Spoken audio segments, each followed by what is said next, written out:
Selam, geldim. Herkese Mehtap Tarot'tan selamlar.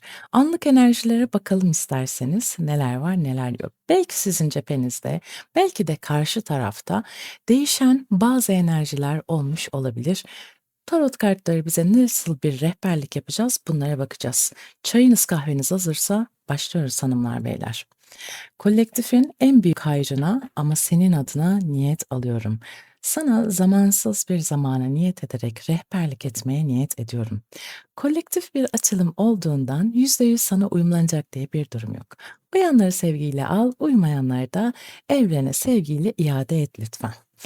Hanımlar beyler, kolektif yorumlama genel herkese uyumlanabilecek, rehberlik yapabilecek bir açılımdır. O yüzden size olan, özel açılımları özel rehberlikten alabilirsiniz. Hadi bakalım şöyle, zihninizi bir boşaltın, kart çıkmadı çünkü. Ben de size duygu durum ve düşüncelerimden arınıp rehberlik etmeye niyet ediyorum. Bakalım ne var ne çok, biraz dedikodu yapalım. Biraz karşı tarafı gömsek mi acaba? Böyle de bir yaramaz kız huyum var şu an. Evet, güzel enerjileri bir göndersin. Şimdi şu noktaya geldiğimde kendi iç dünyasında karşı tarafın bir, maddi destek aradığını enerjisel olarak gönderiyor. İşime çok fazla odaklandım ve nedense kendimi iletişim konusunda kapattım enerjisini çok fazla veriyor. Kendi içinde kıvranan birini anlatıyor aslında. Hani, böyle şey olur ya, hayatım çok zor, kendimi sadece işe verdim. Sadece işle oyalanıyorum ve, benim için iş çok önemli. Para olur, iş konusu olur. Şu an odak noktamda bu var gibi diyebilirim. Aslında kararsız da olabilir. Belki seni düşünüyor ama kendisini işe veriyor. Adapte olmaya çalışıyor. Mücadele etsem mi, etmesem mi? Yani bir kendi iç dünyasında kendisini kaybetmiş, kendisini işe adamış bir pozisyonda hissini de çok fazla verebiliyor. Belki de buna keza aynı şekilde sen aranızda öyle bir durum yaşanmış olabilir ki şu an Mehtap abla, aramızdaki gerginliklerin hiçbir şekilde düşünmek istemiyorum. Aramızda yaşananları, ben artık arka plana attım ve kendimi de işime odakladım da diyebilirsin. Bu bence yürekten teşekkür edilmesi gereken bir şey. Keşke herkes kendini bir şeye kanalize edebilse. Çünkü depresyon ağına düştüğünüz zaman o yataktan çıkılmıyor. Ama bir hobi, bir uğraş olduğu zaman o arka planda kalıyor bir noktadan sonra aklındaki negatif bulutlar, negatif düşünceler. Psikolojik olarak o buhrandan çıktığından da, o depresyon durumuna girmediğinden de biraz daha kolay atlatılabiliyor negatif durumlar diyebilirim. Devam edelim. Kalp tutan erkek özlemişsinizdir. Şimdi burada eril dişil tabii ki de taraf tutmuyorum. Ondan sonra bana yorumlarda yazıyorsunuz tekrardan. Hayatım burada eril tarafın sevgisini birazcık böyle, "Ya, ben çok seviyordum ama ve lakin her şey elimde kaldı. Şu an sanki ben gözükmüyorum. Sanki geçmişin hiçbir şekilde hatırı yokmuş gibi kendisini sanki böyle bir kenara çekmiş. Ya, ben seviyorum ama neden bunlar görülmüyor? Ben düşkünüm ama neden, benim sevgim vesaire bunlar, fark edilmiyor?" Sanki böyle ikilemler içerisinde olduğunu hissettiriyor. Eee, Uzaklaşmış ya da itilmiş gibi geri döner mi yoksa bu aramızdaki duygusal bağ, kalpten birbirimize duyduğumuz düşünceler kuvvetli mi? Acaba, yaraladık mı birbirimizi kavgayla, tartışmalarla? Pardon, bir durumu var. Belki de, mücadele edip etmemesi gerektiğini de düşünüyor olabilir.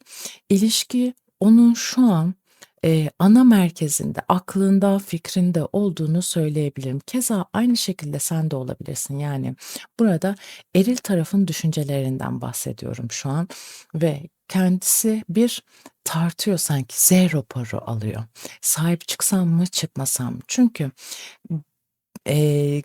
Ne olduğunu bileyim, ilişki için bir şekilde kendime göre bir pay biçeyim durumunda. Emek verdiğinin de, göz önünde bulunulmasını isteyen bir hissiyat çok fazla veriyor bana. Devam edelim bakalım. Evet, şimdi Kova burcunu verdi. İletişimdir, bunun Kova burcunun en, belirgin özelliklerinden. Sadece Kova da demeyelim buna, hava elementinde Terazi, Kova, İkizler. Yenilenme, yani bakış açımı birazcık değiştirdim. Ben kendi içimdekileri söyleyerek rahatladım. Ben düşüncelerimi söyledikten sonra da artık bu ilişkinin bir şekilde bir noktaya gelmesi, evrilmesi gerekiyor.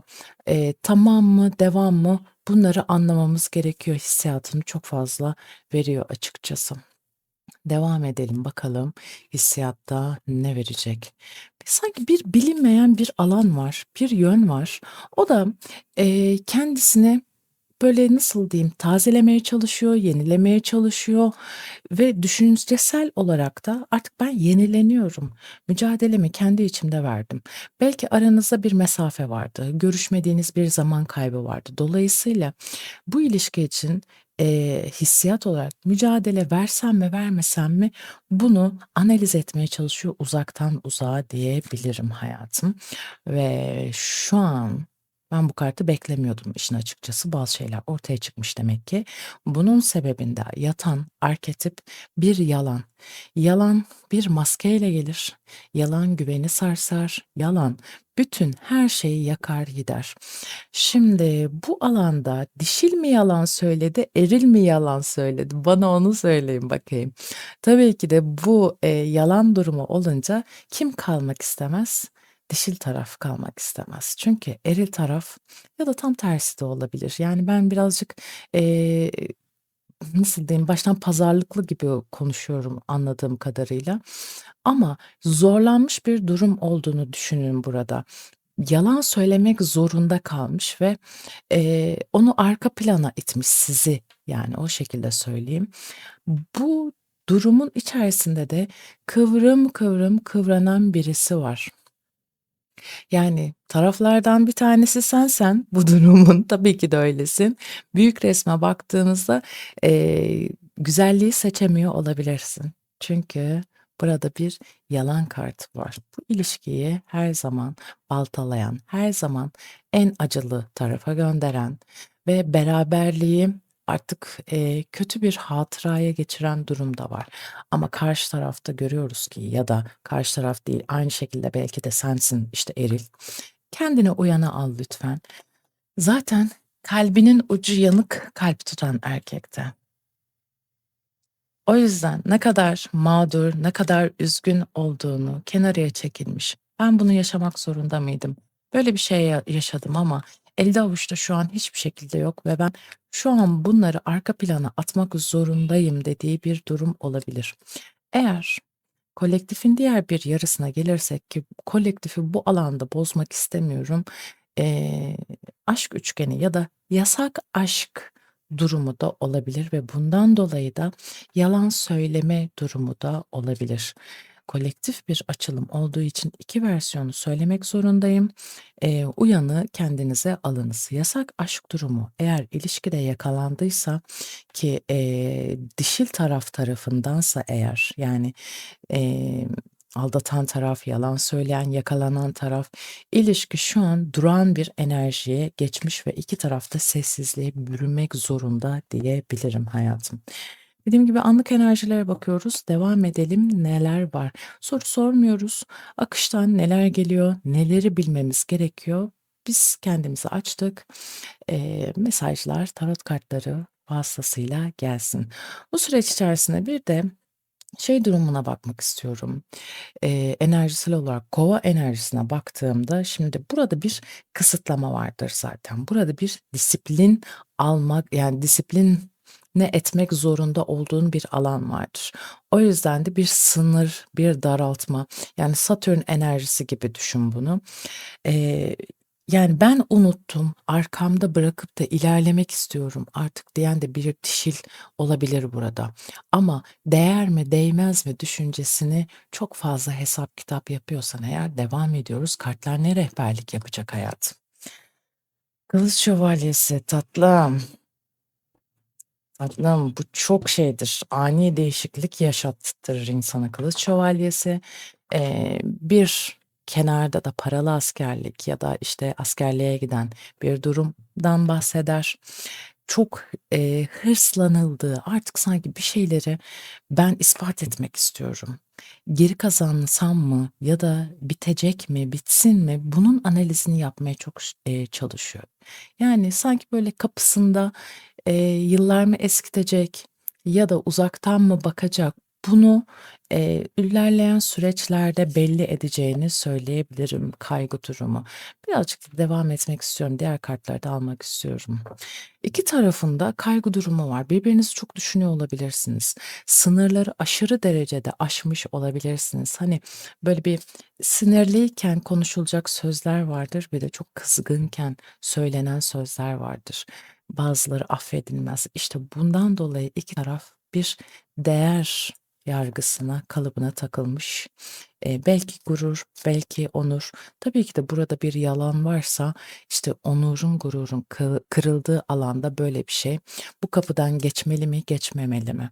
Ama kalp tutan erkeğin altında da dişil enerji eğer bir kaygı kapısındaysa burada da birazcık gözyaşı var diyebiliriz hayatım. Yani hayat devam ediyor diyeceğiz. Yani bazı şeyleri birlikte denemekle oluyor veyahut da olmuyor. Hayat zor. Hayat zor. Güçlenme, sevgili Aslan, hoş geldin. Aynı zamanda ateş elementi. Şimdi burada belki de dişil taraf çok güçlendi ve Aslan da biliyorsun böyle yakar yıkar gider ve ım, kendisine susarak sakinleştirmeye çalışır, uzaklaşır diyebilirim. Burada erilin belki de kendini iletişim konusuna böyle direkten kapattığını söyleyebilirim. Küçük tartışmalar yaşanmış olabilir, stresli zamanlar yaşanmış olabilir, ağır sözler söylenmiş olabilir. Fakat değerlendirme çok fazla yapılıyor bu ilişkide. Toksik bir ilişki midir, değil midir orayı bilemem. Fakat burada koruyabileceğimiz bir, ilişki, nasıl diyeyim, rövanşı var. Sanki ilerleyen süreçte tekrardan hassas bir noktayla tekrardan bir görüşme sağlanacak ya da iletişim halinde kalınıp bunun rövanşı alınacak diyebiliriz. Belki de kendi içine sığmadı, belki hayatına sığmadı, belki ne yöne gideceğini bilemedi taraflardan bir tanesi ama ve lakin bilinç altyapısına bakalım ne söyleyecek bize? Kalpten kalbe sohbet. Özledim diyor Mehtap abla diyor. Birbirimize o kadar çok acımasızca konuştuk ki, zorluklar karşısında o kadar çok hiç birbirimize acımadık ki, ne yaşadığımızı bilemedik diyor. Hâlbuki biz diyor ne olursa olsun çok güzel sohbet eden insanlardık. Böyle bir yol ayrımına nasıl düştük? Ya da yol ayrımına girsek de birbirimizden nasıl vazgeçemedik? Ben bunu analiz etmeye çalışıyorum diyor. Yani şu an şöyle bir durum var. Aynı yol ayrımına sanki 2 kişi de girmiş. Yani hem dişilde de sanki yasak aşk var, hem erilde de yasak aşk var gibi. Böyle bir şey düşündürtüyor bana hissel olarak. Kim için paralize oldum? Bu video kime rehberlik yapacak bilmiyorum. Fakat sanırım siz artık kendi kıymetinizi, değerinizi sonradan anlayanlardan olmuşsunuz. Sizi kaybetmek adına, başkasına böyle, kaptırmak adına böyle bir paniklemiş de olabilir. Kaygı durumu basit bir şekilde kendini burada göstermez. Özellikle Kılıç Şövalyesi'nin akabinde gelen ve sürekli kırmızının yoğunluğu biliyorsunuz tutkuyla da bağlantılı. Hep böyle bir inatçı aşkı hissettiriyor bana ya da bir şeyleri inadına bızıklayan, inadına böyle, kendi manasında çok kötü olup da seni yaralayan, yaraladığıyla da, kırgınlık oluşturan, bir zor insan modeli diyebilirim. Bilmiyorum, anlatabildim mi ama, ne seni hayatından çıkartabiliyor ne de, başkasına yar edebiliyor. Aynı şekilde de sen olabilirsin. Böyle bir spesifikte olmasa bile senin hayatında, böyle, etrafındaki insanlardan da kıskanıyormuş gibi hissediyorum şu an. Böyle bir yandan diyorum ya, bir kıskançlık var, bir yandan da sana zor bir hayat, zor bir diyalog yaşatan bir kişi diyebilirim. Ay, çok sinir oldum. Yok, enerjisine çok sinir oldum. Ay, lütfen bu enerji durumundan çıksın yani bu kişi. Çünkü yani arkadaşım, biz sevmeyiz öyle. Ya net olacaksın, ya omuz omuza birlikte yürüyeceğiz bu yolu, ya da çaresiz bırakmayacaksın. Hakikaten o da kötü. Yani hem yar olmayıp da hem başkasına da yar etmemek bambaşka bir şey. Saygı duyuyorum ama hiçbir video izleyenin böyle bir şey deneyimlemesini de istemem. Ama senin ilgine çok düşkün bir karakter. Ne yapıyorsun bunu? Sevginle şımartıyor musun? İlginle şımartıyor musun?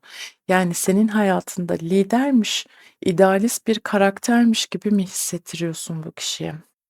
Çünkü o böyle birazcık aslanın enerjisindeymiş gibi böyle, eee, çok gösterişi seven ve sen de bu yönünü besliyor musun acaba? Bunu seviyormuş gibi hissettiriyorsun şu an. Arzulu bir başlangıç yapmak istiyor olabilir, tutkulu bir birliktelik tekrar seninle yaşamak istiyor olabilir. Ama diyorum ya, sanki böyle gönlün birisine kayma ihtimali dahi olmasın. Sen sadece ona ait ol. Her şey tekrar başlasın. İşte, arkadaşlarınla görüşme, ailene çok fazla zaman geçirme. Sadece bir arada olunsun isteği çok fazla var. Yani bu alanda eğer onu şımarttıysan elini böyle taşın altına koyabilecek bir durumda hissettirmiyor şu an bana. Kusura bakma. Bu kadar da şımarttırmayın, çok özür diliyorum. Azıcık böyle, gerçek dünyaya da katılsın. Kusura bakmayın, kusura bakmasın. Neden söylüyorum bunu?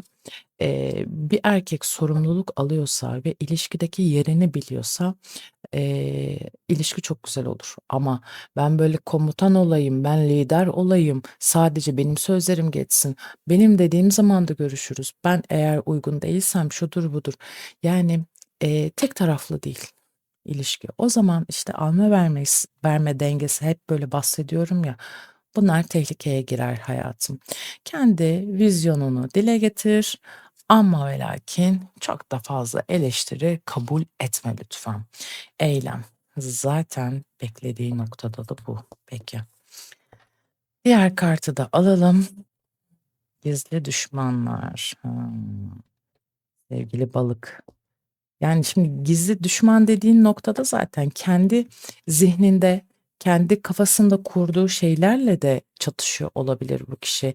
Korkuları olabilir ama böyle bu savaşı, bu, birlikteliği tekrar kazanamayacağım ya da tekrar bir araya gelemeyeceğiz ya da, anlamlı bir birliktelik yaşayamayacağız diye de bir tedirginlik olabilir.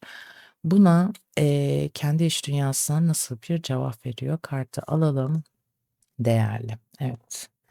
Kişiye gerçekten çok değerli hissettirmişsin, şımartmışsın ve kendini geri pozisyonda, çektiğin zaman geriye doğru onunla belki iletişimi azaltmış olabilirsin ya da reddetmiş olabilirsin. Bu sefer de sanki senin kıymetini daha iyi anlamış, daha iyi, eee nasıl diyeyim, idrak etmiş pozisyona gelmiş olabilir. Evet, şu noktada sorumluluk alabilir ama garantisi yoktur bunun. Çünkü düşünmekten ileriye gitmeyen bir durumda. Eyleme geçerim benim için ama kafamdaki soru işaretlerini cevaplamam lazım. Bunlar benim için çok önemli diyor. Elini taşın altına koysun, tamam bir bakalım. Bence bakalım yani korkudan böyle kıpıldayamazsa eyleme tam geçeceğim noktada da kafamdaki, zihnimdeki düşünceleri bitiremiyorum derse olay bambaşka noktaya gelir. Korkular, tereddütler, tereddüt noktaları her ilişkide olur ama aranızda iletişim sağlıklı ilerliyorsa bunlar hallolur.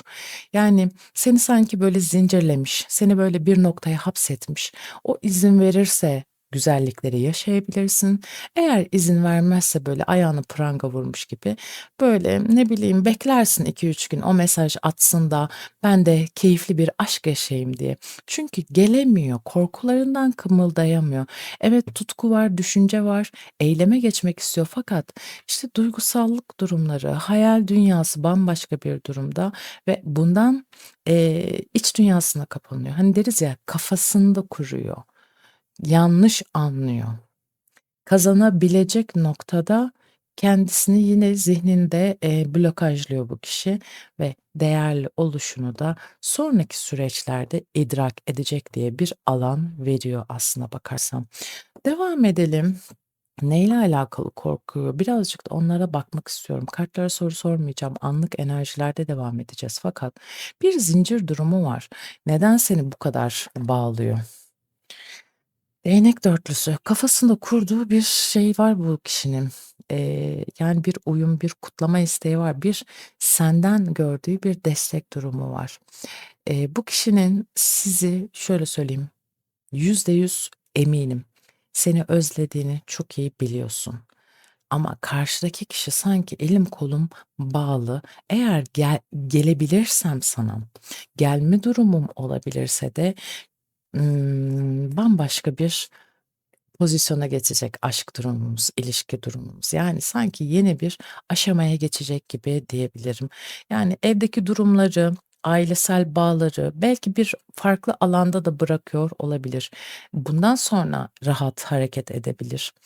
Emm, yani kişi tamamen sana biat ettiğinde aslında iletişim konusunda problemsiz bir diyalog yaşadığınızda ikiniz de güçlüsünüz. İkiniz de bir araya geldiğinizde daha iyi anlaşıyorsunuz. Fakat bir şeylerin yoluna girmesi vesaire gibi durumlar karşıdaki kişi bunları umut ediyor diyebilirim. Tapınak yolu. Kişi şöyle söyleyeyim, sana bir teklifte bulundu mu? Sana bir teklifte bulundu mu? Görüşelim ya da konuşalım vesaire gibi. Şu an var ya açılımın özel danışmanlıkta olmasını çok isterdim. Çünkü evet Mehtap abla diyeceğini çok iyi biliyorum. Ne olursa olsun yasak aşk durumu olmuş olsun ya da flörtün ya da işte sevgilin, ayrıl barış yaşadığın kişi şu süreç içerisinde sana bir teklif içerisinde bulunmuş olabilir. Sen diyebilirsin ki benim kalbim çok kırdı fakat o benden gitmiyor. Kendini bir şekilde bekleme moduna alıyor. Eğer böyle hani enerji tasarrufu olur ya birazcık benimle ilgileniyor sonra yine uzaklaşıyor. Ve bu durumda süreç içerisinde tapınak, yolu bir umudunun olduğunu söyler. Kadersel döngü dediğimiz noktadan birazcık bahseder ve şu an yalnızlık konumundan çıkmak ve seninle birlikte ilişkinin diyorum ya bir üst mertebeye geçmesini hayal ediyor diyebilirim. Bakalım kartlarda nasıl bir enerji alacağız? İşte tutkuların peşinden gitme. Nereye gidiyorsun sevgili akrep? Tapınak yoluna gidiyorum diyor. Benim hayallerim var diyor. Seninle alakalı diyor. Tutkuların peşinden gitmek. Burcu. Diğer kartı da alalım. Acı çekmek. Sen bu kişinin teklifine hayır dediğin noktada da bu kişi evet kendi iç dünyasına kapanmış durumda. Ne kadar güçlü olursa olsun, ne kadar gözü kulağı yollarında olsun, seni uzaktan takip ediyor olsun, yeteri kadar kendisini belli etmiyor bu kişi. Evet, umut dünyası var. Genel itibariyle böyle aranızda, sıcak yakınlaşmalar, böyle küçük diyaloglar da, mesajlaşmalar da olmuş olabilir ama burada çok büyük bir ateş var. Burada aynı zamanda içinin ısınması var bu kişinin. Birazcık daha netleşen bir durum var ama bu neden kaynaklanıyor? Kıskançlıktan kaynaklanıyor. Bunu net bir şekilde söyleyeyim. Bu başkasının olursan, başkasıyla görüşürsen bundan dolayı içinde koca bir yangın oluşuyor ve bu da onu sana doğru itiyor diyebilirim. İşte ya da böyle senin atıyorum böyle taraflardan bir tanesi olabilir ya da sen olabilirsin. Tam değil ama böyle bir başlatıcı bir durum var. Bu kişi seninle alakalı kutlama enerjisine gelmek istiyorsa belki de boşanmanı bekliyordur ya da kendisinin evliliğinin bitmesini bekliyordur ya da böyle bir engel vardır, bir, sınavı kazanman vardır vesaire gibi durumlar. Böyle bir ateş yoğunluğu çok fazla var burada ve bundan acı çekiyor. "Ben daha ne yapabilirim ki?" diyor yani. Tam bulunduğu durumdan kurtulamayan, umuduyla kendisini sakinleştirmeye çalışan bir kişi var. Fakat bu kişi kolay kolay kendi duygu düşüncelerini belli edemiyor ki bilinç altında korkuları acı çekmeye doğru gidiyor hayatım. Akrep'te ne vardır? Akrep çok sezgisiyle hareket eder ve kaosun akabinde rahat hareket eder. Herkesin tedirgin olduğu, uzaklaştığı durumda akrep der ki çekilin. Hani var ya çekilin ben doktorum diye. Akrep bu noktada çok iyi gider. Çünkü Mars çok kuvvetlidir. Enerjileri verir ama, yönetilmesi çok zordur. Ve şu an tutkuların peşinden gitme durumları geldiğinde, çabuk parlamasının, önüne geçmezse eğer, hırslarıyla hareket etmesi engellenmezse şu an, ayın etkisinden, işte, dolunayla bağlantılı, işte, önümüzdeki süreçlerle bağlantılı, nisan ayıyla bağlantılı bir, oturup konuşma talebi içerisinde olabilir hissiyatını çok fazla veriyor bana. Artık yavaş yavaş bir toparlayalım bakalım. Çünkü, bir kırık kalp var ama senden sonuç bekleyen ya da bir, durum işareti bekleyen bir taraf var burada. Eril dişil demiyorum fakat yasak aşk olabilir ya da, işte, dediğim gibi partnerinin engeli vardır. Bunların, hallolmasını bekliyor ama en temel duyguda ne var? Seni birisi kapacak diye. Ya da eski partnerine döneceksin diye ya da senin için bitmiş bir hikaye tekrar başlayacak diye aklı gidiyor bu kişinin. Senin yanında olamamakla ilgili çok sıkıntılı, sıkışmış bir, durumda ve bu ruhunun sana ait olduğunu söylüyor. Tutkularının peşinden gitme kartı bu alanda. "Ben senin yanına gelmek istiyorum fakat bakış açını değiştirmen gerekiyor senin de." diyor. Bu bir süreç, zor gibi gözüküyor ama gerçekten sakin sakin ilerlediğimizde biz 2026'nın nisan ayında tekrar bir araya geleceğiz düşüncesine, hissiyatını çok fazla veriyor. Umudunu koruyan ve enerjisini de bu yönde ilerleten, zihinsel gelgitlerini farklı bir alanda artık, hani, şey gibi hissettiriyor bana, "Ya, ben artık olgunlaştım, artık böyle düşünmüyorum." Ya da hayatımdaki engelleri yavaş yavaş ben temizledim ve daha akıllıca oynamaya çalışıyorum dediği noktada ya bunu dövelim, gerçekten dövelim. Neden? Haksız yere konuşmalar yapabilir. Sırf kendi üste çıkmak için. Burada kılıç beşlisi var arkadaşlar.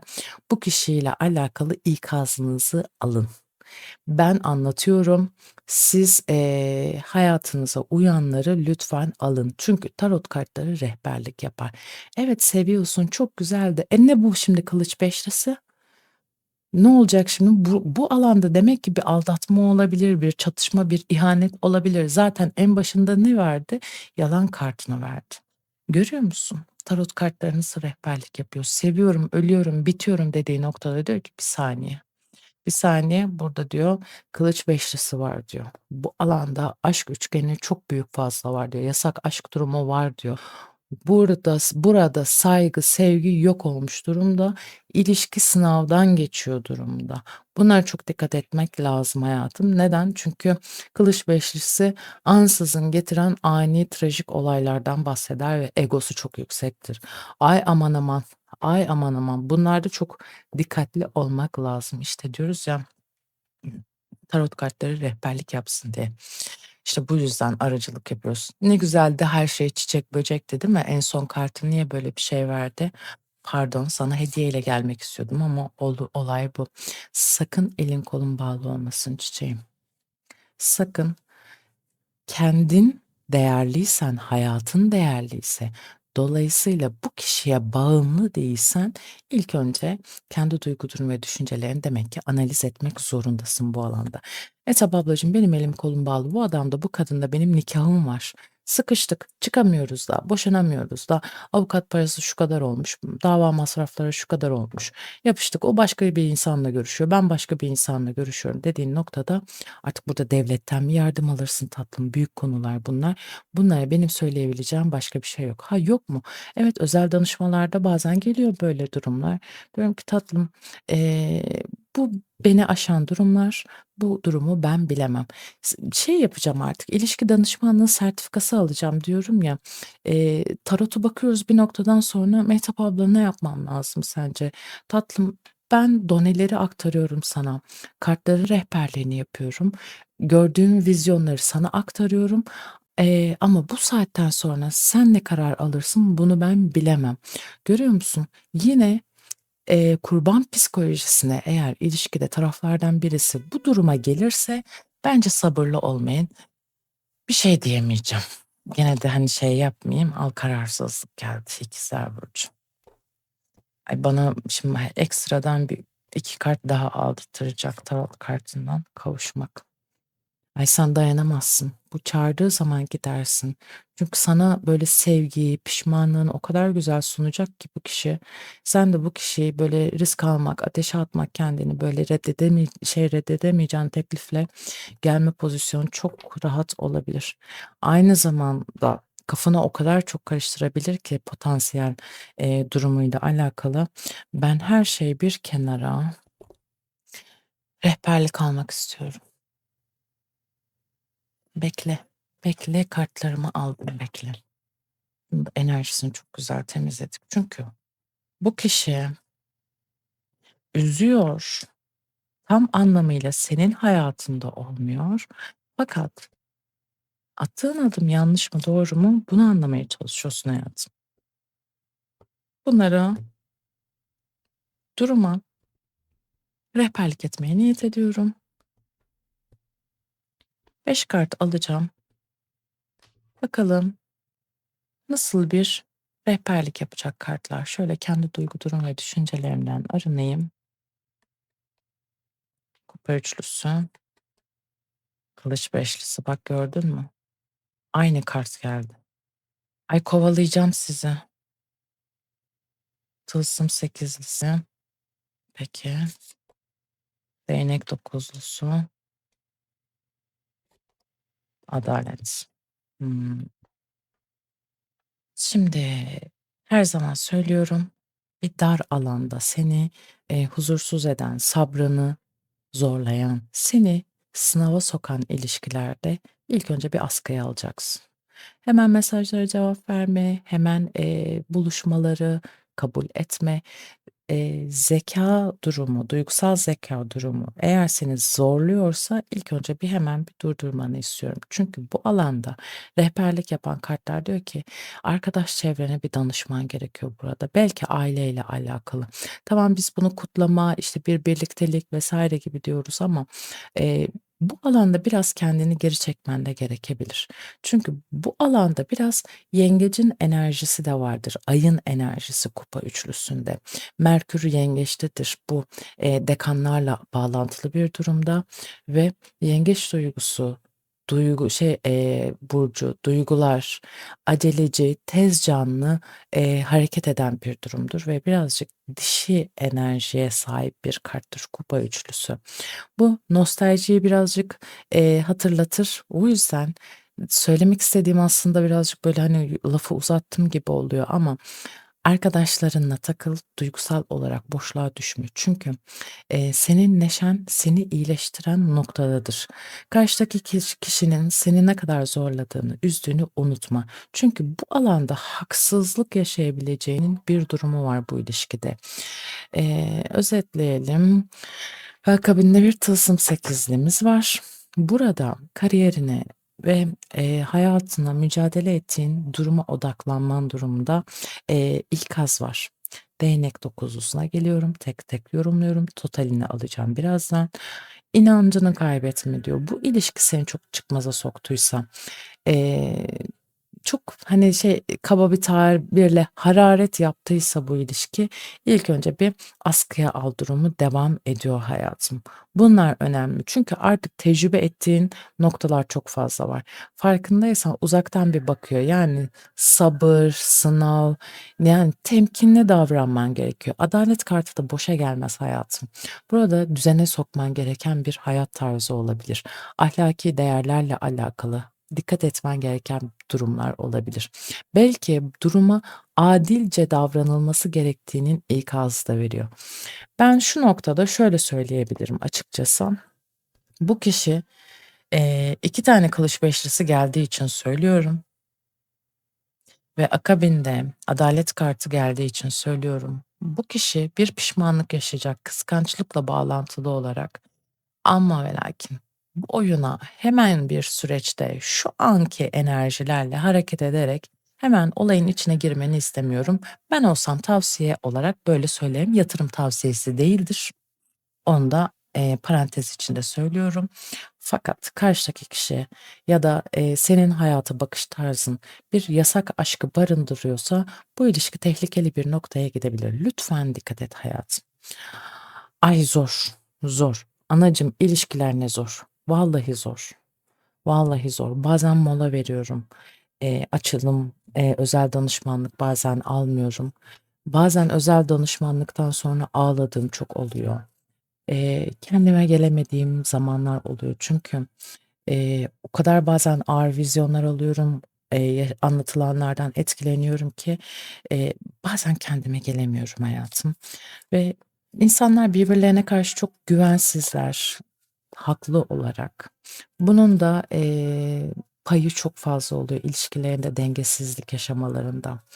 İnşallah, böyle, hani, hep sizi tatildeymiş gibi hissettiren bir aşka nasip böyle kısmet gelir, böyle bir şey yaşarsınız. İsterim ki böyle her şey güllük gülistanlık olsun. Hanımlar, beyler, aklınızdaki kişiye odaklanınız. 3 tane kart seçeceğim. Bakalım şu an karşında olsa kendisini nasıl ifade ederdi? İstersen bir tanesini, istersen hepsini birden seçebilirsin. Sana bu imkânı verdik. Hadi bakalım bir numarayı seçenler. Gelgitli ruh hallerin yüzünden beni çok vurdun diyor. Burada yorgun bir savaşçı var biraz. Seninle mücadele edemediğini söylüyor. 2 numarayı seçenler. Arkadaşım, sevgilim, eşim, dostum ne olursan ol seni kaybetmek istemiyorum. Yani hayatımdan hiç gitme diyor. 3 numarayı seçenler. Affedilmeyecek hatalar yapmak istiyorum.